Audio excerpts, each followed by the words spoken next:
You send a form to skip jury duty.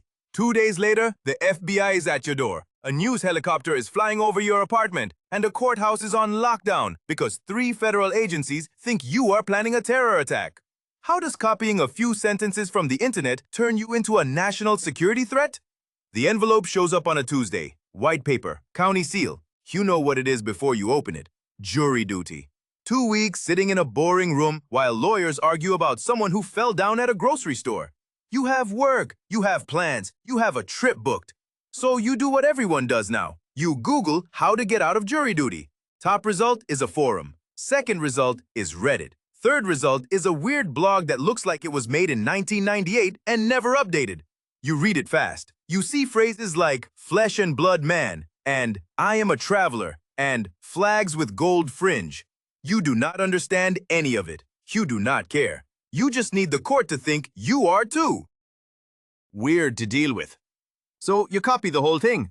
You paste it into the form. You add a bit about chemtrails. You add a line about the strawman fiction. You demand the government pay you $3 million for violating your natural rights. You hit send. You feel smart. You feel free. The judge gets your form at 9 in the morning. He reads the first line. He reads the second.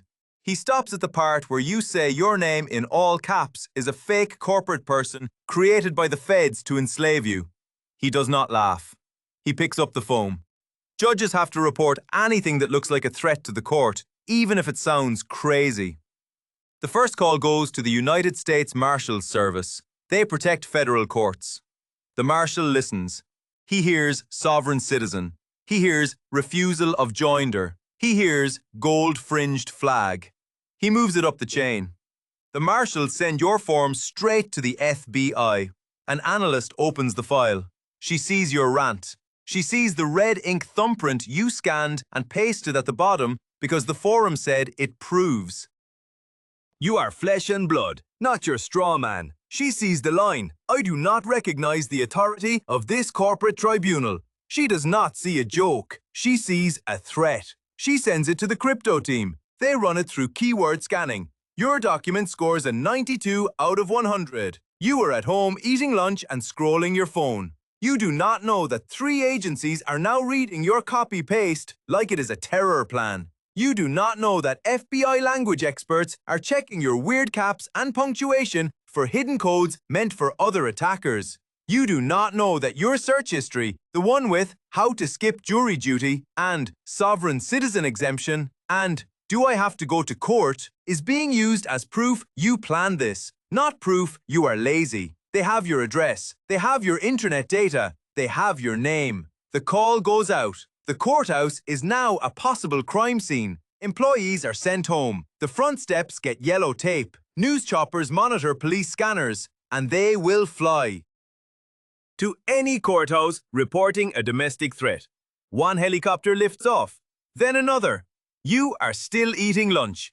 Your phone buzzes. A friend texts you. Turn on the news. You swipe. You open the app. You see the courthouse. You see the tape.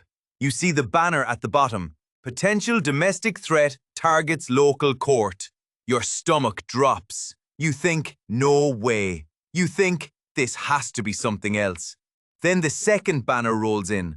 Suspect linked to anti-government manifesto. You put the sandwich down. If you are enjoying this mess, go ahead and subscribe, because it gets so much worse from here. The FBI shows up at your door at 2 in the afternoon. 4 agents, 2 cars. They knock. You open the door. They ask if you sent in a jury form. You say yes. They ask you to come downtown. You ask if you are under arrest.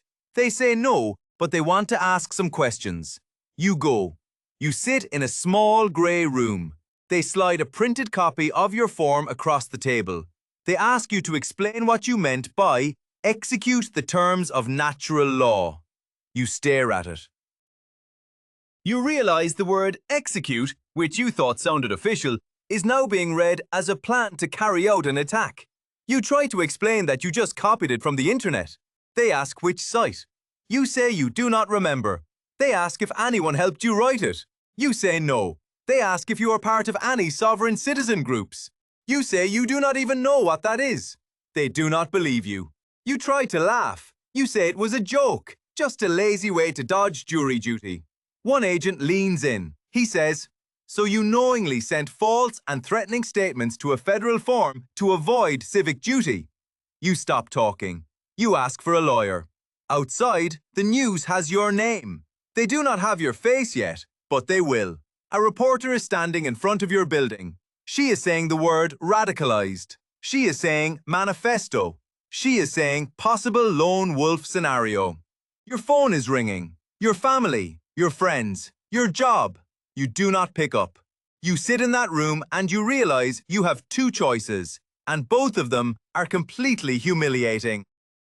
Option 1. You admit, on the record, in front of feds, maybe in front of a judge, maybe even on camera, that you are a lazy idiot who Googled how to skip jury duty and copy-pasted sovereign citizen garbage without reading it because you thought it would work.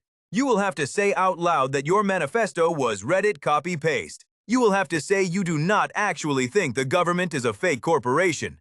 You will have to say you just really did not want to sit in a courthouse for 2 weeks. You will become a national joke. You will trend. You will be the guy, the one who started a federal investigation by being too lazy to serve on a jury. Every late-night host will make a bit. Every meme page will post your face. Your name will be a punchline forever. Option 2. You run. You vanish. You become a fugitive. The second a federal warrant goes out for a domestic threat, you get added to the no-fly list. You cannot get on a plane. You cannot rent a car without a trail. You cannot use your card. You cannot go home. You will be the dumbest fugitive in American history. You will be the man who ran from jury duty.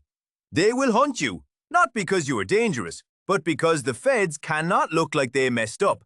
They will find you. And when they do, every outlet will replay the part where you ran, and you will have to explain why. And the only answer will be, because I was embarrassed. You pick option 1. You admit it all. You sit in a courtroom, the judge stares at you. The prosecutor reads your form out loud. The phrase, "I am a flesh and blood man, not a corporate person," gets a laugh from the crowd. The bit about the gold fringe on the flag gets another. The judge is not smiling. He asks if you understand how serious it is to file a false legal document.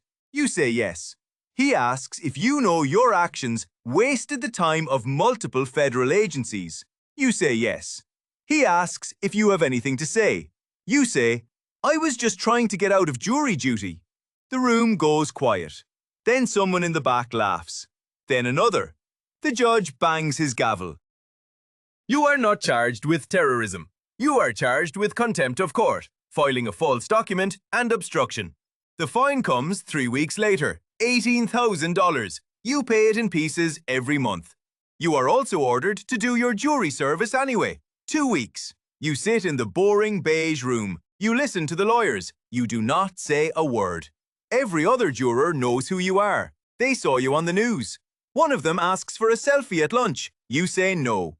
Once you get investigated for a domestic threat, your name goes into a federal database forever. You will get flagged at airports for the rest of your life. You will get pulled aside for extra checks. You will be asked the same questions every single time. You will have to explain over and over that you are not a threat, that you were just stupid, that you learned.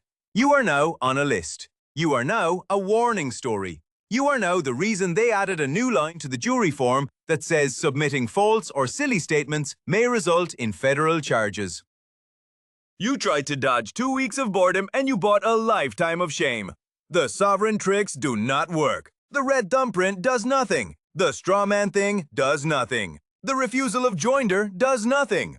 Courts throw out sovereign citizen nonsense every time, but they remember your face. So here's the question. Who is really at fault? The guy who thought a Reddit post was legal advice, or the system that treated lazy copy-paste like a real threat? What would you have done if that summons showed up in your mailbox? And if you have never Googled how to get out of jury duty, maybe hit like just to keep that clean record going. You never know who is watching.